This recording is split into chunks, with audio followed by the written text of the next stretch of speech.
Oh, Queen Justice, where are you?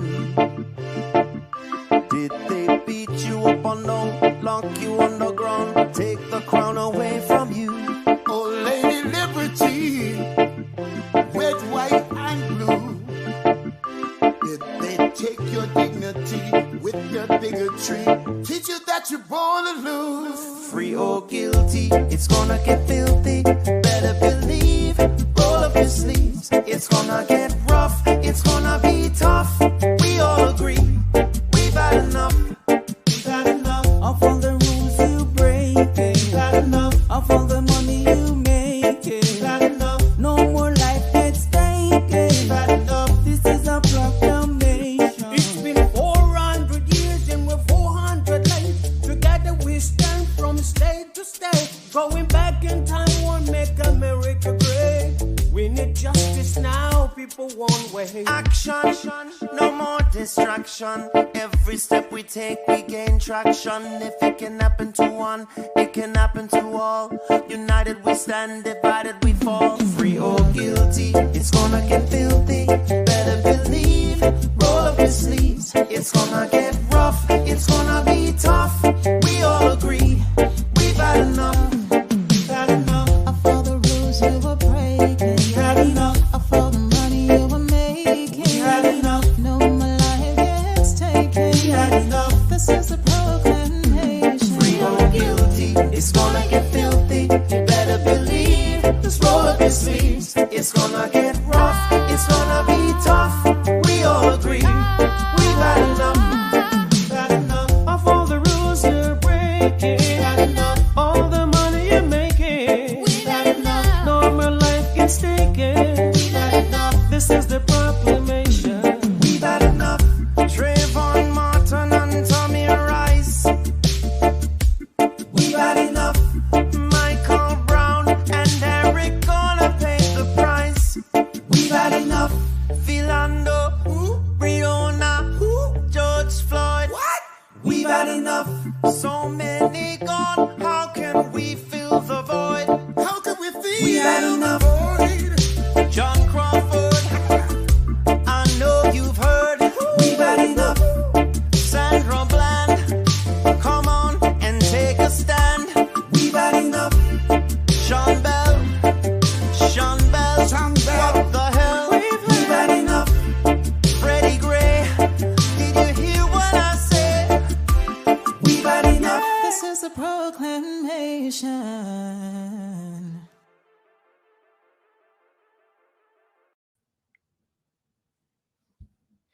I'm Al McFarlane. Welcome to Conversations with Al McFarlane. Glad to be here and glad to have you along as well. Thank you for checking in with us, tuning in. Victoria, I see you there. How are you? You're muted. You're muted. Yes, I'm good. Thank you. Well, thank you for joining the conversation. I want to say to our viewers and listeners, we do this every day, 5 days a week. Mondays, we dedicate to community organizations, neighborhood block club meetings. Last Monday, we had a conversation that had to do with the redistricting, and we want to follow that issue because it's an important issue. Redistricting in the city of Minneapolis, who votes where and who gets elected is largely driven by, is actually driven by where the boundaries are. And the commission responsible for that, the Charter Commission of Minneapolis, will decide how to divide up the city into 13 roughly numerically equal wards. But numerically equal and how the lines are drawn, two different things. And in the past, the process is called gerrymandering. Politicians would easily draw people into boundaries that basically guaranteed powerlessness. What do you mean? Mean that, say, you lived on the corner of Plymouth and Penn in North Minneapolis, and for 20 blocks in either direction was a neighborhood full of Black people. Well, this is just an example. It's not true at all, but the kind of thinking that is reflected by this process of gerrymandering is that they would divide the ward, those 20 square blocks of Black people into 3 different groups. And so 1/3 would go one way, 1/3 would go the other way, 1/3 go the third way. All 3 would be a powerless unit inside of a white majority. Black people would not have a person elected or electable because their numbers were therefore diluted. So, where you vote is important. Voting districts are important, and the process for assigning the boundaries every 10 years based on the census is important too. So we hope that today, not today so much, but in the Mondays ahead, to bring people to you to talk about redistricting so that you're aware, that your voice is heard. You can provide comment to the Charter Commission so that they make an informed decision that reflects your interests. We're going to also work with the Council on Black Minnesotans. It's now called the Council on Minnesotans of African Heritage. And our intent there is to use our Monday program to reach out to both elected legislative officials, Blacks in the House of Representatives and the Senate, Bobby Joe in the Senate, and the House of Representatives, to create a pipeline, a conduit, so that you can be on top of, attuned to the priorities, the issues that they're dealing with on your behalf, so that they can hear from you about what you want our state to do and be. How do you want the multi-billion-dollar surplus spent? I think the number was $6 billion, unheard of budget surplus projected.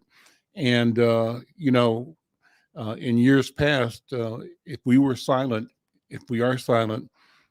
people in the Iron Range will get what they need. People in Southwest Minnesota will get what they need. But the question is, how do we get what we need? How do Black people get our share of our money, the budget to fix our community? So that's kind of the idea.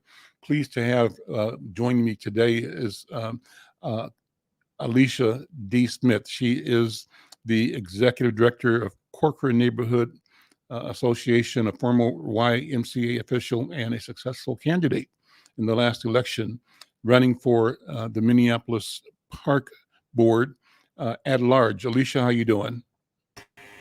I'm doing well. How are you, Mr. McFarlane? Doing good. Please call me Al. Do you know Victoria Dooley? Do you know Victoria? I do not know Victoria. Victoria, I think you're with one of the neighborhood associations in North Hawthorne. Minneapolis. Hawthorne. You and I talked last time. Yes. Thank you for being here. And usually Diana is here. So maybe Diana asked you to. Yes, she did. She asked me to fill in. I appreciate it. Well, she's always on top of the case, and I thank her and I thank you. Hawthorne has been our constant partner in creating this series of conversations. So your presence, Victoria, absolutely appreciated and essential. And you've been on a couple of these programs. What we do is just talk. We just talk. Yes, I know. And it's a conversation. But Alicia, congratulations. You know what now? Your light is not great. I don't know if you can put more light on the front or not. You sound is great, but your light is not perfect. Yeah, the light is terrible in my office. Okay. It's overhead. I got this little spotlight. Let's hope that's okay. We'll get by without it. It might be the brim of my hat too. So I'm having a bad hair day. Well, you look great. Congratulations on your election. Talk about being elected to the park board and what it means to you, what it means for the city. Well, I'm super excited, super honored, and extremely thankful and grateful for the folks that cast their vote of sort of faith in me, essentially, to be responsible as one of the leaders of the park board. And so it's truly an honor for me to be able to serve. And, we just began the orientation for the new commissioners. And so I am looking forward to learning the intimate details about being a park commissioner and how to impact change immediately, and how to see some wins and have not only my legacy, but the legacy of my other counterparts cemented in truly changing how the parks are utilized and who utilizes them, really putting forth a park system that is truly accessible for all, not just in words, but in action. And so I'm looking forward to really being able to have an impact there and, serving as the only Black member of the park board is going to be my role. And so being able to bring the voice of not only that of the Black community, but also other people of color in their interactions with the park that have been pleasant and not so pleasant, and where we sort of get the short end of the stick, just because sometimes the way systems work, they don't consider all folks. And so I'm excited to be able to do that, and also being intentional about not being tokenized as the only person of color on the board. So in particular, just as a Black woman. And so I'm really looking forward to bringing my expertise and my experience to the table. Tell what happened. We had, I think, 3 people on the board before: Latricia Vital, the other 2. We had Latricia, Londell French, and AK Hassan. Yeah, AK and Londell. And so AK and Londell were defeated. But talk about the entire dynamic that resulted with nobody among the incumbents staying on the board, and you being successful in winning a seat. Yeah. So it's really interesting, because I absolutely just knew that Londell was a shoo-in. He had so many people who just loved not only him as an individual, but the work and the advances that he made in his time on the parks. And so it was really interesting, because Londell was probably the only candidate of the 3 people of color that I knew that was attempting to return, because of course Latricia Vital was running for city council. And so I knew that her race was no longer about the parks, but really about her work as becoming our next city council person. And so I just assumed, just based on even being out on the campaign trail, when I would run into people and attempt to convince folks to cast me as their number 1 choice, they would say, "Oh, I'm voting for Londell." And so then, of course, my response is, then will make me your number 2. And we just had a good slate of candidates. In particular, we had a good slate of just Black candidates who were running, and other really great candidates when we talk about looking to have an impact on our parks and what the parks mean for the city. And so it was quite the shock to see that it was just me elected. And we're dealing with majority of women board, so that will be really interesting in and of itself. There are 2 men on the park this year, two men on the park board. So 2 park board commissioners who are men, Billy Menz and Tom Olson. And so I think it'll be really interesting, and just the age demographic and the number of commissioners who actually have children that are of age that maybe utilize the park. So it is quite the interesting dynamic when we think about the leadership that has made up the park board in the past. And so I'm really looking forward to that, because I have 2 young sons who use the park every single day. And so being an active parent to 2 children who are under the age of 13 that utilize the parks is extremely critical to me. Victoria, let me ask you to jump in. What do the parks mean to us as community, as residents, as homeowners or renters, as a community activist, from your sense in the Hawthorne organization? How important is it to have parks that really reflect the idea that we belong in it, and that the parks belong to us as well? What do you think, Victoria? I think that the parks are just like they're very important. I mean, not just for us, but also for our youth and for our aging individuals. I mean, it's just very important for all of us all around. I mean, before school, after school, somewhere to go, somewhere to engage, somewhere to belong. I mean, somewhere to just go and, like, I remember that the older people would go to the park and they'd have their own little space and they'd come and meet, and it gets out of the house. And as I've gotten older and I look for things to do because I'm no longer working, and I look for places to go. I'm going to the YMCA now, but I used to love to go to the park and watch the youth play and think about how I used to be able to do those things and support them. And then to take my grandchildren and say, hey, this is something positive for you to do. A place for the young men to come and get off the street, the young girls to come and learn things. They had cooking part of it. And I mean, it was just very important all around for growth and, for the community. And just, I just thought it was very important. It is very important that we still have those, and that the programs and stuff that they offer reflect what is needed by that community. I mean, each community is made up of different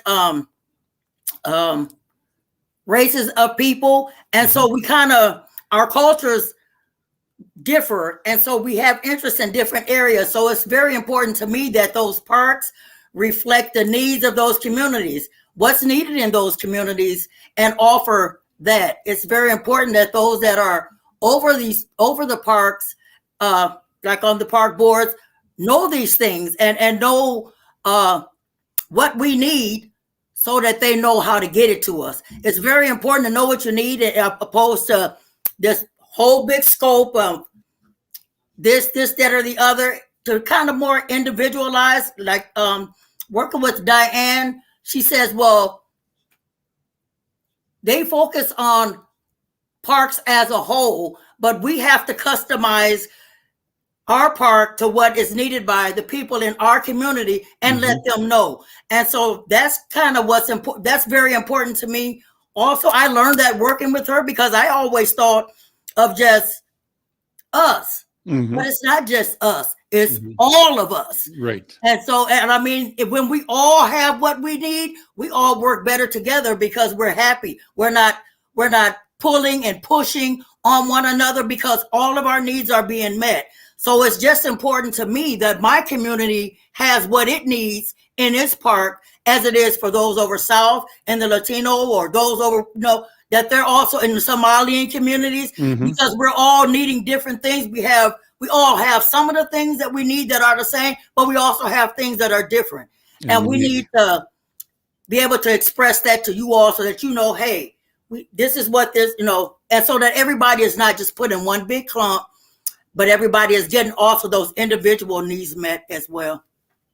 I'm Al McFarlane. This is Conversations with Al McFarlane. Our Monday session focuses on civic engagement. We typically work with colleagues, leaders at neighborhood organizations. My colleagues here in the Monday show are the leaders over at Hawthorne Neighborhood. Victoria Dooley here is representing the Hawthorne Neighborhood Association. Typically, we have Diana Hawkins, who's executive director, on board. So we thank them. Alicia Smith, sort of a dual role here. She's been our conduit and contact and lead with the Corcoran neighborhood, and really connecting us to the other contiguous neighborhood associations in South Minneapolis, including the Central Neighborhood Association and the Powderhorn Neighborhood Association, and others around there. But now Alicia, and still congratulating her, has been elected to an at-large seat on the board of the Minneapolis Park Board. Let me tell you two personal park stories that put in context the direction of the conversation that I want you to respond to, Alicia. Okay. One is that when I first came to Minneapolis from Worthington, Minnesota, where my family had moved to from Kansas City, and my brother and I were up here, and my brother wanted to go somewhere. I thought he said on Plymouth Avenue. I was here first. He came up. So I got in the car. I lived in St. Paul at the time, and I drove on Plymouth Avenue west from Glendale, kept going and going and going. And we just weren't sure where his friend lived. We drove west to past Thomas, which is where I live now, and Xerxes, and around the bend. And then when we got around the bend, I saw this huge building, the Chalet. I think people are familiar with the Chalet in North Minneapolis. Well, this was like 68, 69. It's been a bit. Alicia, you wasn't born yet, I don't think. You probably weren't born yet. 68, 69. So when I pull around this curve and see, green golf greens and this huge, impressive castle-like edifice there, my first impression, Alicia and Victoria, you might know this too, is panic. I said, oh snap, white neighborhood. My first impression was, oh snap, where am I? Danger, danger. Well, this is probably a white neighborhood, and where I grew up in Kansas City, Yeah. you know, when you were out of your neighborhood, out of your territory, not out of, uh, from black to white, you were You got in back danger. with You didn't have a reason to be there. So that was one impression. That was coming, looking at Worth Park, the chalet at Worth Park. And I've told that story a few times. And the question I raise is, why should I feel that? And it wasn't that I had any Mhm. particular personal experiences. I just knew from the environment I grew up in that there was a potential of catastrophe or embarrassment or of questioning who I was. And so, what's the lesson here?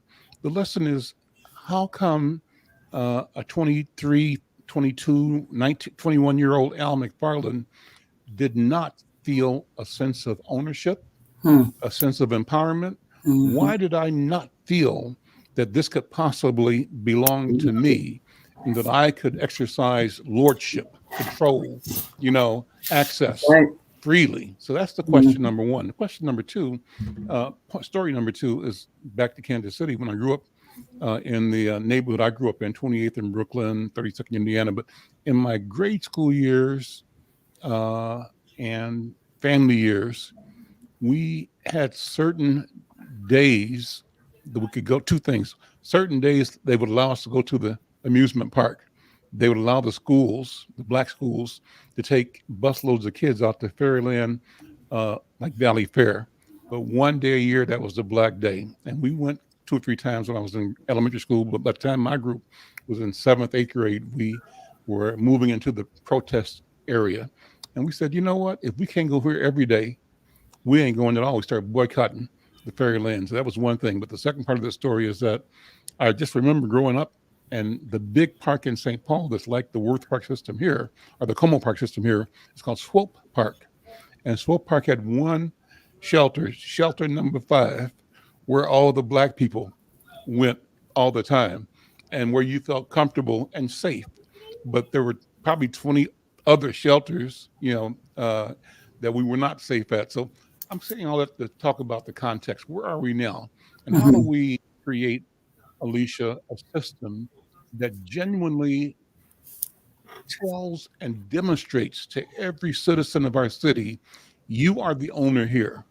This belongs to you. We exist to support quality of life in your family and for you. What do you think, Alicia Smith? Well, I think one, it's a really big task because unfortunately, what you mentioned is still very much commonplace. Like that is still feelings that many people that look like us have when we go into certain areas or certain parks where there is this fear of what will go wrong, even though I'm doing nothing wrong. And Mm-hmm. so we have been over criminalized, right? And this is the danger of white supremacy, is that it has you always living from this space of survival, Mm-hmm. right? And then it has people looking at you as if you are this extraordinary human being, right? That there is no way that you could just be at the park enjoying whatever activities with your family, but instead there must be some sort of sinister plot here. And so I know we have to get to a place where we create a culture of getting used to seeing people who look different from those who maybe have built this system or maybe who frequent this park on a daily basis being in those spaces. Like we have to be comfortable and uncomfortable enough to say, okay, well, I see Miss Victoria maybe with her entire family out over here in Southwest Minneapolis at a park where historically what we see is maybe, our brothers and sisters of the lighter shade of skin frequenting the park every day. And so now people are looking at Victoria and her family maybe going, well, I wonder what they're doing out here. What business do they have here? Are these people moving into our neighborhood? Unfortunately, that is a real reality here in Minneapolis. We are the land of 10,000 lakes, but also we are the land of 10,000 microaggressions.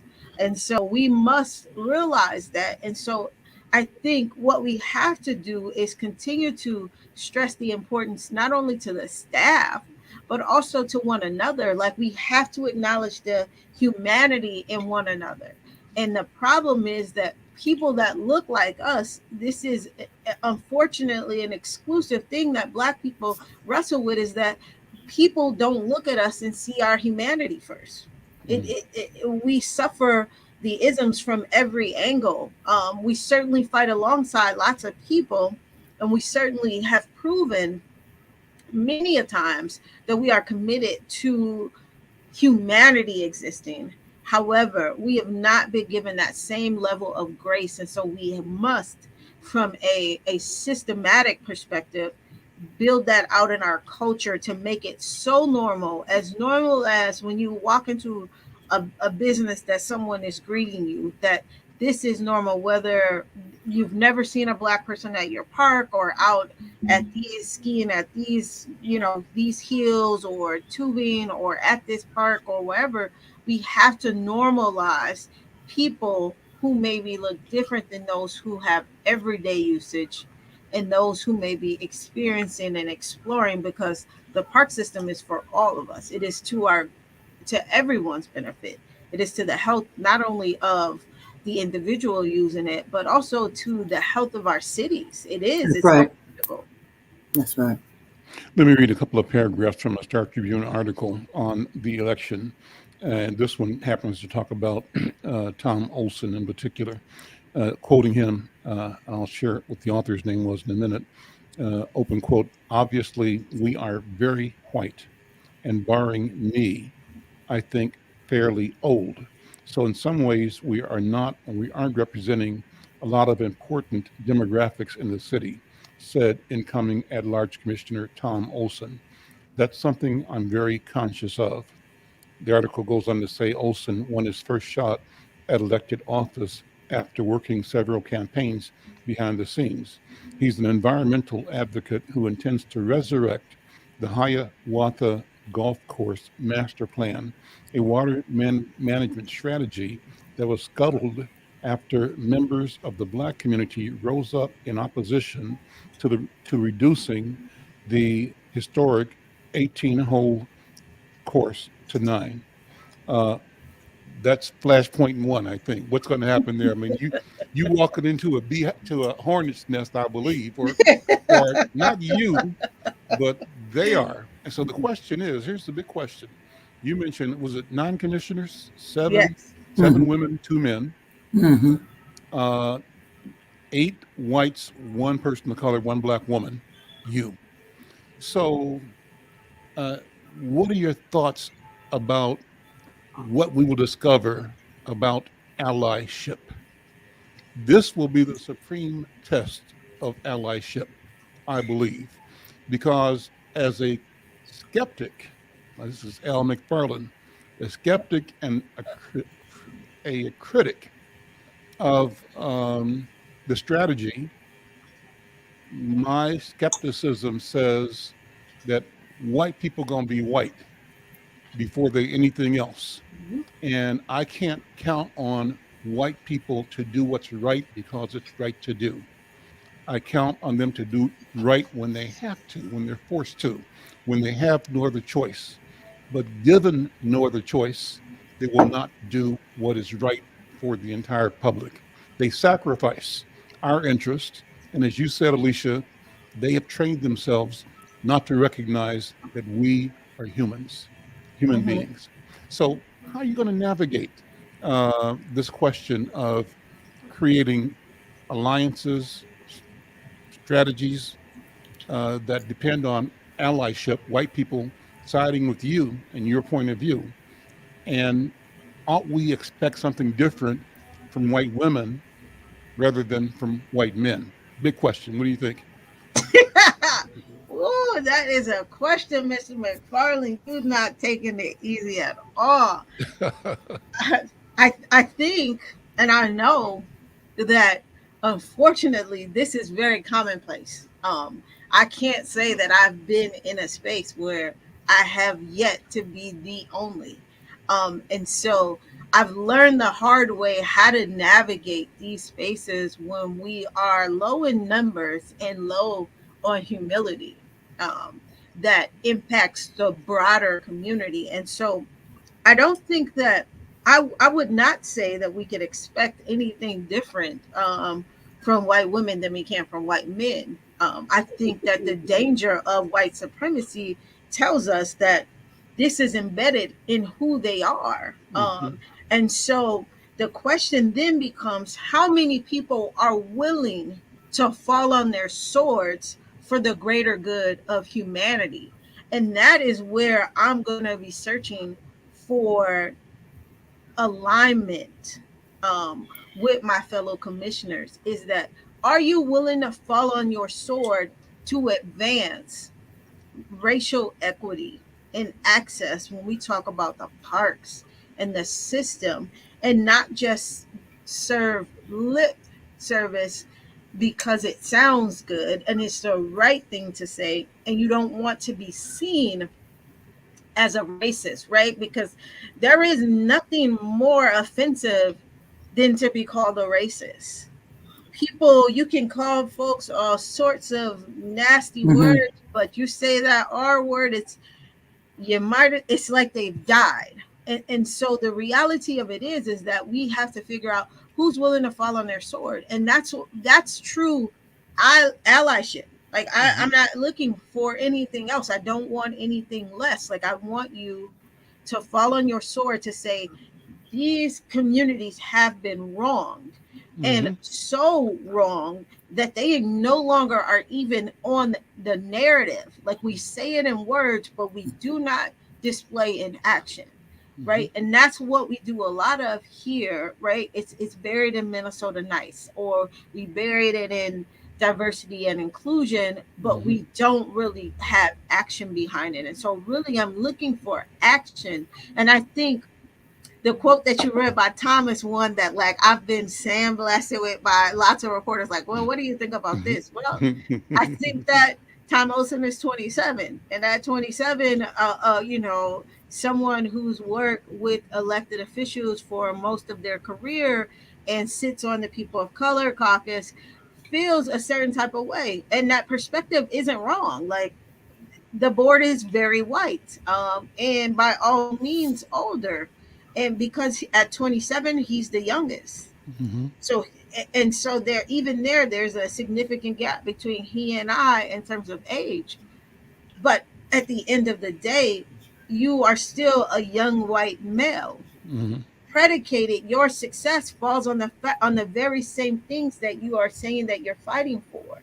The reason that you may find yourself successful is because of your outward appearance and how you show up. And so then the question becomes, are you brave enough, and are you willing to take the hit to advance this equity that you say you desire, this world that you desire, where your children, when you decide to have them or not, may grow up and marry someone who looks like me or looks like you, and then make their own family. So now you're dealing with this. I sat in a meeting, and I can't remember where I was, and there was a white woman on the call, and she said the most insane thing I'd ever heard. She literally was telling me she is the last white person in her family, and she was struggling with this because of how she was raised. And I still am trying to wrap my mind around like this idea. This woman had to be in her 60s, and so for her to recognize that her legacy of whiteness is coming to an end, and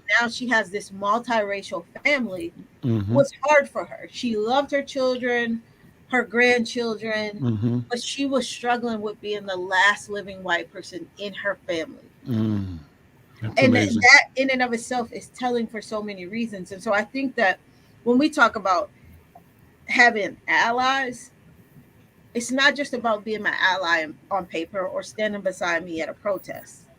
Like, are you going to fall on your sword? We've seen many If people need do be. so, but are you willing to do that, to say that like I'm I'm willing to give my life to advance the true equity of all people in our city, in our country. We have to start now or it won't ever happen.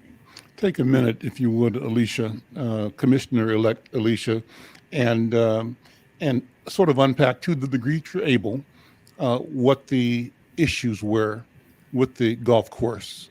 Some people around town might not be familiar. In fact, we've got listeners from around the country who don't know Minneapolis. So, but I'm sure the principles involved are principles that we experience anywhere in the country.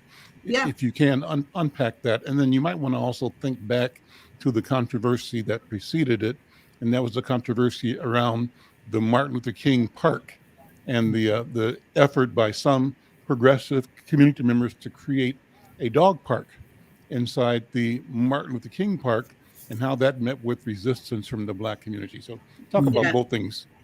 So as far as like the golf course goes, there for folks who may or may not know, there are a bevy of environmental issues there that have an impact on the immediate neighborhood and the people who live close by. There's some flooding, and then there are just some land implications that just this global crisis we talk about global warming is having on everything, and Minneapolis is not exempt from that, and the golf course isn't either. So it was built on a wetland, and so that in and of itself causes some problems. But being that it is the only in the Midwest, the only African American golf course that many of the Black golfers have ever been able to take part in, that's what makes it a historic landmine, right? A landmark. And we talk about the importance of having African American history preserved and our spaces preserved and not being relegated to a plaque, right? Because oftentimes this is what we'll see. It'll say, oh, well, we'll honor the history and the legacy of this space with a marker or with a plaque or by naming, maybe the wetlands or the hills after it. And we don't really take the necessary steps to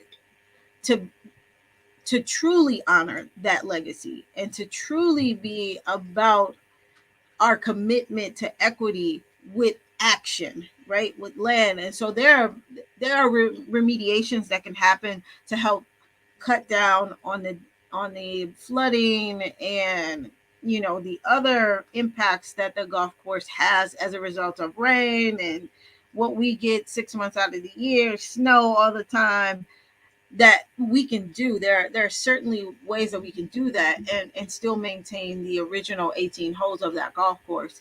And some of the immediate neighbors, oddly enough, when I was out campaigning, were all for it. They just don't want their basements to flood.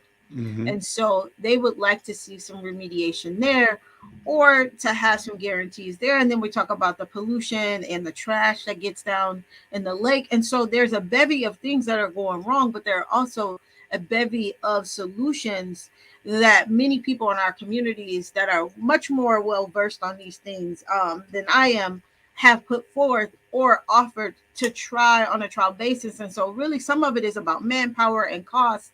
The first thing that is always brought up is that it's not a revenue generated space. Mm-hmm. And as we all know, that COVID has showed us that golf has certainly made a comeback, not only for the sake of sport, but also for the sake of being active and being outside, because it is a sport in which you can do in small groups or you can do alone. And so it keeps you active on a regular basis. And so we're talking about many of children who look like you and I that have had their first experiences at Hiawatha Golf Course. We're talking about working class people that can go up to the golf course and have an experience. We're also talking about the multi-purpose use of the golf course in the wintertime. And so I think we really have to figure out how do we remediate the environmental implications that we're dealing with, but also truly honoring the importance of the legacy, especially in a place where we talk about a state like Minnesota, where Black history is oftentimes just completely erased off the map and smudged so far that you never would have even known. And so we have to do right by our community and by the legacy of African Americans in the state. And the golf course is really one of those things that we can do that by. And especially, we talk about the last 2 years that we've had. You're following the unrest of George Floyd. And so you're saying all of these different things. You've had Tiger Woods up at, Hiawatha Golf Course dedicating the building. And so there are ways and there are people that support it and will potentially throw their funding behind it so that the parks don't eat the cost completely. But then we have to leverage those relationships and be true about our intent. So think that back to 3-4 years ago when the controversy was over at the Martin Luther King Park on Nicollet Avenue. A lot of people took that kind of as a cultural affront, a slight, one of the 10,000 microaggressions, but macroaggression, because they thought that it was insensitive Yeah. for white neighbors to say, "Oh, we want to turn the namesake of Dr. King into a place for our dogs to run freely and roam freely, create a dog park." Review that with us, if you would, if you remember that. I remember it vaguely. I just remember sitting in a lot of meetings with Black elders and elders of color being appalled at the audacity to, turn MLK Park into a dog park. And in it, hearing the cause of privilege that was showing up. This was about people taking advantage or prioritizing animals over the legacy of someone like Dr. King. That was a big deal. I remember very, very vividly hearing folks say, well, it's not that. Dogs are really important. And these are like our children. And it's not to devalue. We're going to keep up the park and those sorts of things. And I also remember hearing elders say, it's not about that. This is about the legacy of someone so great that we continue to try to minimize, not only just here in the city, but just all across the globe, and how we try to minimize the legacy of MLK and what he's meant and the work that he's done for not only civil rights, but human rights. And the level of disrespect that people felt was so great. And it was just sort of like, there are so many other places where we could have a dog park, but it never came up. It was just sort of like, nope, yes, we can maybe put a dog park 2 blocks away, but we don't want it 2 blocks away. We want it right here because this is where we've decided that we want it. And I think that it was another case of, again, Minnesota nice. This is what we want. You can either give it to us or we'll take it. And of course, we know the plight of Americans and their pets over people. We've seen that play out even with with Michael Vick and his situation with the NFL. Mm-hmm. And we're talking about there have been countless Black men and brown men and Black women and brown women, people of color, murdered like dogs in the street. And we don't see the level of outrage that we seen when Michael Vick's posse or crew was in this like sort of scandal with the dogs. It wasn't even the athlete himself, but he was sort of vilified as a result and lost his career as a result of that. And the level of outrage that we saw during that time versus the level of outrage that we see when we see Black bodies and brown bodies dropping in the street at the hands of whether it's the police or just violence in general, the outrage is not the same. There is certainly a value that feels, and this is me personally speaking, that people value, white people in particular, people in power, and we're talking about the systemic power dynamic, their pets over that of a Black body.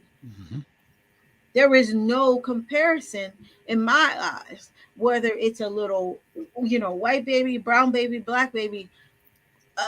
I see a child and I'm not going to choose the life of an animal over that of a child ever. It just wouldn't be a thing to me. And I shall not compare the two as if they're the same. It wouldn't even be a question.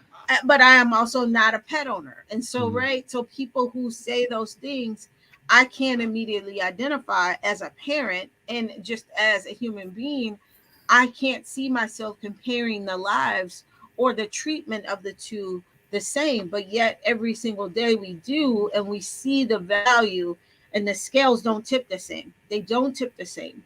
They do not at all. And so we have to get to a place where we acknowledge these things when we talk about moving the needle in terms of equity again, it comes down, again, it's about the lack of humility and humanity that is seen in us, right? When you're not seen as a human being, people can disregard you as less than an animal. Mm-hmm. Victoria, what do you think? It's an interesting conversation. I'm so thankful for Alicia's willingness to share her thoughts on touchy, difficult, but timely topics, things we have to all be thinking about. As you hear this conversation, what ideas are crossing your mind, or what experiences are you remembering, Victoria? Well, my system kind of blanked out for a minute, so I missed some of it, but I am a firm believer in the law of attraction and that self-fulfilling prophecy, and that we kind of bring to ourselves those things that we expect. And so I think we as a people, when we go into these places, like you said, Al, why did you feel like you could not own such a place, or why you did not belong way back then? And like she said, they're gonna if they treat you or talk to you like you are less than, or less than a dog or an animal, that you kind of think or feel that way about yourself. And I kind of don't, because I always raise mine as in, you're the best, regardless of what somebody else thinks or what somebody else says. I mean, I don't know where religion fits in this at, but I am a believer, and I am what God says I am. I am fearfully and wonderfully made. And I teach my children, they're the same thing. You are born of kings and queens. And that's just kind of where I am, because people will tell you what they want you to think or what they want you to believe about yourself. But what really matters is what you think and what you believe about yourself and what you believe you're entitled to. Like you said, why can't, what, these are our parts, you know, they're for us. The money that funds them is for us. And so that's kind of where I'm at. And yes, it's true. I'm not to where I don't understand how the world or the system is today, and how there is still try to keep you under my foot sort of ordeal going on there. But I also look at, we're moving. We're moving. We're moving and we're fighting. And it's not just the older ones that are standing, but I see our youth coming up and they're standing. Because as the song, as they were saying in the beginning, enough's enough. We're tired. And it's not just us, it's us. Victoria, I see that. Where are you from, Victoria? Are you from Minneapolis? Are you from here? I'm from Arkansas. I'm from the South. Okay. And so, yeah. Oh, yeah. You know then. Yes, I do. Very well. Here, Alicia, I know very well. I know very well. Yes, I do. Yes. Yeah. No, I'm not. I grew up here, Mr. McFarlane. I've been here since I was 14, so I've been here longer than I've been alive. So this is my home, and I've used the parks my entire life, like since I've been here. That's where I made my first friends, playing basketball in North Commons. That's right.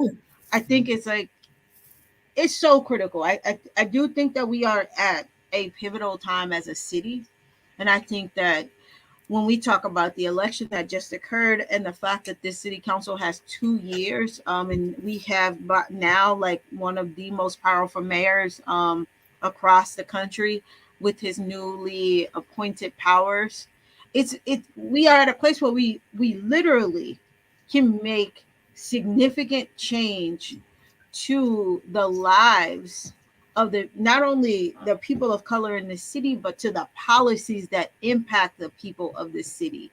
And so I think that we have a fairly, like, extremely diverse city council that was just elected. I think eight of the 13 are people of color. So let me ask you, what do you expect from that? Now, I raised the question of 8 of 9 being white. Right? Yeah. Now here's a question of 8 of 13 being people of color. Never happened before in Minneapolis. And obviously nobody's going to presume that just because they're all people of color, they're going to think the same way or see things the same way. or that they won't have differences, or they might have and reflect different priorities, like you said, Victoria, of Mm-hmm. different constituents, Mm-hmm. and sometimes the person in Cedar Riverside who's Black might not have the same end game on certain policy issues as somebody in Fourth Ward or Fifth Ward in North That's right. Minneapolis. That's right. But still, for the first time, 8 of 13, the majority, people of color. What do you expect could happen? Because I think you kind of primed this question by saying we've got a new dynamic, one we've never had before, with power unleashed at the mayor's office, but new leadership combination, configuration in city council. Yeah. I think I'm expecting I'm expecting devastating change from this group of leaders. Mm. Right? Not only because many of them identify as people of color, but also because the mayor and what he said verbally in terms of his commitment to communities of color.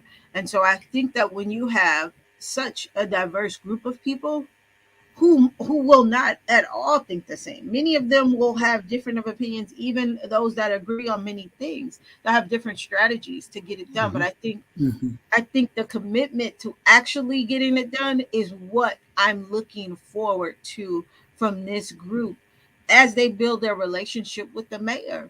You have to remember that some of these folks didn't support Jacob, and they were very open about not supporting him. And so now, as all newly elected leader and some returning leaders, how are you going to work together to put aside your personal differences, your own personal political agenda, to move the needle for the Mm-hmm. people of this city who have been forgotten and left to figure it out on their own?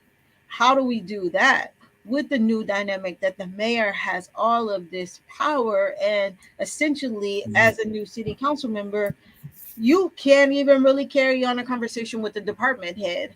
And so how do I build a relationship and have diplomacy with the mayor to get things done, not only for the people that I represent in my council, like, but also the people of the city across the board? Because certainly the issues of my friends in North Minneapolis are different than mine's in the eighth ward where I Mm-hmm. live. I live in the eighth ward, and my friends who live in the fourth and fifth are facing different issues. Some of them are the same, but many of them are different. Very different.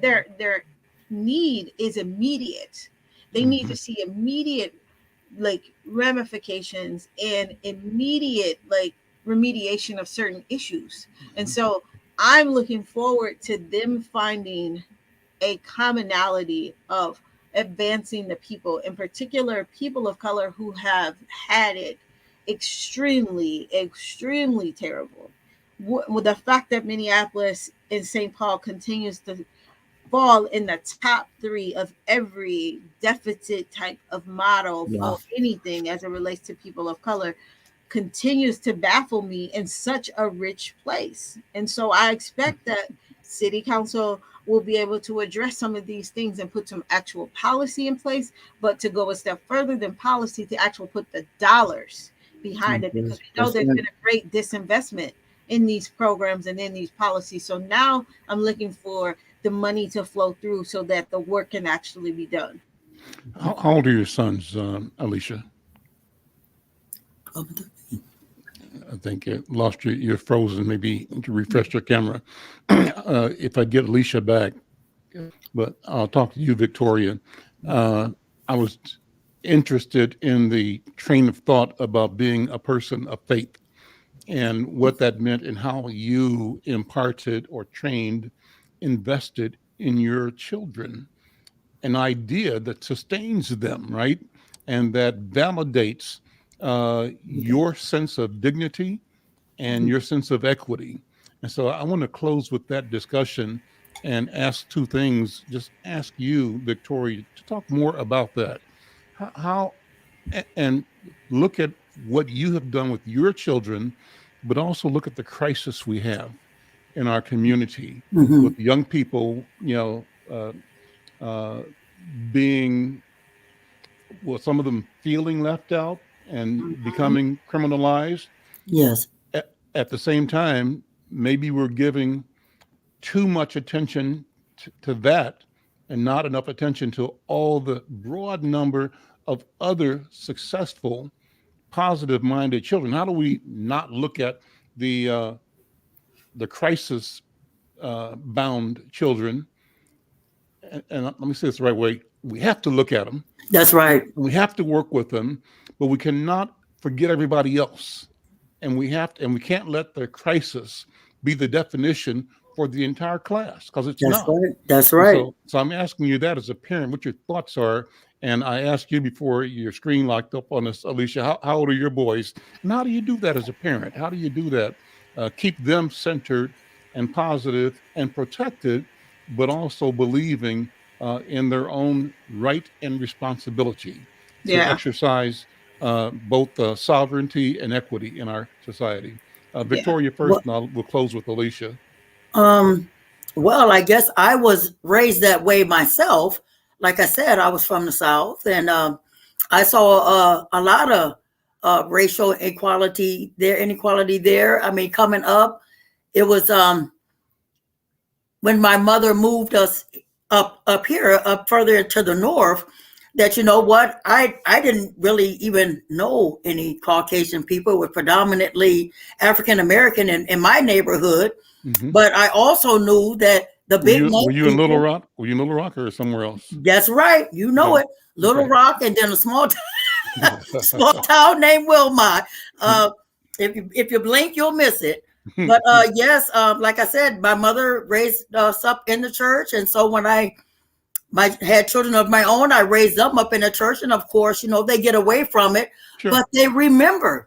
Mm-hmm. They remember the strong work ethic. They remember the Lord and where their help comes from. But I see so many youth out there that don't have that, and I see the path that they've taken, and I can't help but wonder if that is a missing dynamic in their life, because if you don't know that you do have that to fall back on, that you do have a family that is not necessarily out there in that street. You can have a family in the church that is outside of the world, but if you have not been introduced to that, then you don't know that. And because I got lost in the world myself coming up, but because my mother raised me in the church, I knew where I could go to. Mm-hmm. And if our youth don't hear that, they don't hear about those who are doing well and who have this work ethic, then all they hear about is the youth on the street, and they're in gangs, and they're breaking in cars, and they're doing that. And this is what we're talking about. They need to hear about those that are doing well, those that are grown up, strong in their family, the scholars, the artists, and raising their children and working job. And they're still out there, and they're fighting the same battle that we are. We're fighting it together, but they're fighting it on a more positive level. You can be part of the solution or part of the problem. And though you're fighting with us, you're also the problem because of how you're choosing to live your life. Right. And so we're wanting to show you that there's something else as well, so that you know that you have a choice. And I think it's important that they know that. Yeah. Alicia, jump in. Let's wrap it up with this. So my boys are 12 and 8. And the way that I bring them up is to be good humans, but also, unfortunately, I slowly have to chip away at their innocence as little Black boys, because at some point they will not be cute to the rest of the world, and they will be intimidating young Black men. And so raising them with the sense of humility, but also to recognize the humanity in everyone, is super important to me. And also the reality is that there are people in the world that are fighting to survive. And while they may not feel that fight in their age because they have a mother who has a career, and we live in a house and we have our needs met, there are some of their friends that may not have that same thing. Some of their families are piecemealing things together, and some of their friends may go hungry. And so recognizing there are opportunities for them to also add value to other people's lives, but understanding that there are also some common experiences that we have. And then how do we fight to correct the wrongs? And so it's about teaching them how to be brave enough to stand up when they know something is wrong, even if they're scared. Like, even if your knees are shaking, but you heard your teacher say something inappropriate to a friend, you may not have the courage right then in that moment to address your teacher, but maybe it comes later in the day where you go up and say, hey, I didn't like what you said to her. That felt wrong to me. And if there is a punishment or a consequence behind that, that's okay, because what you do have is an advocate, an unwavering advocate in your mother. And so you're going to see certain things in the world that you're not going to agree with, and you're not even going to understand. And I can't explain away. And so how do we make sure that we hold on to this, but also that we educate ourselves and we fight to create the world? Like, I'm really hanging a lot on my kids' generation to get right. It's the same as my parents' generation and their parents' generation, to finally break this stronghold that white supremacy has on us. And by us, I don't just mean Black people, but I mean all everybody. people. Come on. So it's just, how do we do that? And that's so critical. And that's what I'm really teaching my boys and trying to get them to understand, that it's important that they not only protect themselves, but they protect and honor the people around them. And their family isn't just the people that they're born into. Come on. But it's the community that in right. which they come up. And so they may become so close with someone, and then that person may be from Pakistan, and now all of a sudden this is my brother, and you look nothing alike. It's about the familiarity that you find within that, and that comfort in that person that says, no, this is my brother, and that's wrong, and I'm going to stand up and fight. There you go. That's I right. stepped away for a second just because I used to have my camera oriented opposite from where I am now, but now I have my break front in my home behind me. And what I see in the picture that I love to share is this photograph of me when I was 5 years old. I'll see if I can put it up here. Wow. So that's me probably right there next to my sister. So the interesting thing about this photograph is that right behind me with the Bible is my grandmother, and next to her is her mother, and next to her is my mom, and my grandmother's sister on the end. But my grandmother's mother, I found out, was born in 1859. This woman was born the property of other human beings. That's right. Yeah. Wow. And what weighs on me, Alicia and Victoria, is that I knew, I touched, and I was loved by a human being who suffered the indignity of not being seen as a human, but as owned property. That's right. Of other human beings in a system that allowed it, that supported it, that advanced the denial of humanity for a race of people, our people, Africans, right? And so I keep that in mind. And Victoria, I appreciate so much what you're saying about the role of family and belief, and the idea that we have to keep looking for a future. So I know that my great grandmother Lizzie, that was her name, probably would be just smiling at the distance we've come, and that you, Alicia, and I, and Victoria, you and I have to have the same kind of confidence about the future. What we're doing right now is so important that we are intentional. And you used the words, Alicia, I think you used the words creating the future. Yes. That's what we're doing. We're creating. That's right. Listen, with that, that's it for today. Thanks, guys. Thank you. Take care.